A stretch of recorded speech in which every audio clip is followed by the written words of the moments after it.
एक गरीब परिवार रहता था। उनके पास कुछ भी नहीं था। वह गरीब परिवार बस एक खेती पर जिंदा था, मगर वह खेती भी उनसे एक दिन ले ली जाएगी यह बात वह परिवार नहीं जानता था, क्योंकि उन्होंने ने एक सेठ कुछ धन लिया था जिसके बदले में वह अपनी खेती रख गए थे। इस बात को वह भूल चुके थे। जब समय आया तो सेठ उनके पास आ गया था। वह बोला कि आपको मेरा धन वापस करना होगा, मगर वह गरीब किसान बोला कि मेरे पास तो कुछ भी नहीं है। सेठ कहने लगा कि अब तुम्हें अपना खेत मुझे देना होगा, क्योंकि तुम बहुत साल से मेरे पैसे नहीं दिए हैं। अगर तुम चाहते हो तो मेरा धन वापस करो या अपनी खेती भूल जाओ। वह गरीब किसान कहने लगा कि अब हम कहाँ जाएंगे। सेठ कहने लगा कि मुझे इस बात से कोई मतलब नहीं है, बस तुम्हें यहाँ से जाना होगा। वह अपना घर भी खाली कर गए थे।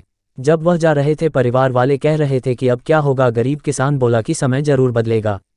आज हम परेशानी में हैं, मगर हमेशा ऐसा नहीं होता है। वह नदी पार करने वाले थे कि किसान ने देखा कि एक खरगोश का बच्चा नदी किनारे पर है। वह डूबने वाला ही था तो किसान ने उसे बचा लिया था। किसान का ये नेक काम शायद भगवान को पसंद आ गया था। कुछ दूरी पर जाकर वह थक गए थे। उन्होंने सोचा कि यहीं पर आराम कर लिया जाए। वह सभी आराम करने लग गए थे। कुछ देर बाद जब उनकी आंखें खुली तो उन्हें लगा कि काफ़ी देर हो गई है, अब हमें चलना चाहिए। वह जाने वाले ही थे कि किसान का पैर एक चीज़ से टकरा गया था। वह क्या हो सकती है देखने के लिए जैसे ही बैठा तो उन्हें एक सोने के सिक्के से भरा हुआ घड़ा नजर आया था।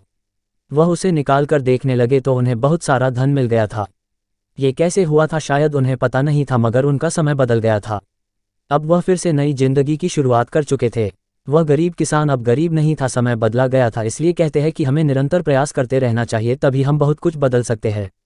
इस तरह इस परिवार की जिंदगी ही बदल गई। हम सोचते हैं कि जो भी हमें मिले वो बहुत ही जल्दी मिले, पर ऐसा होता नहीं है। समय से पहले कभी भी किसी को नहीं मिलता है, इसलिए कर्म करे फल जरूर मिलेगा। कर्म ही सच्ची पूजा है। अगर आपको ये कहानी पसंद आई है तो आगे भी शेयर करें और हमें भी बताएं।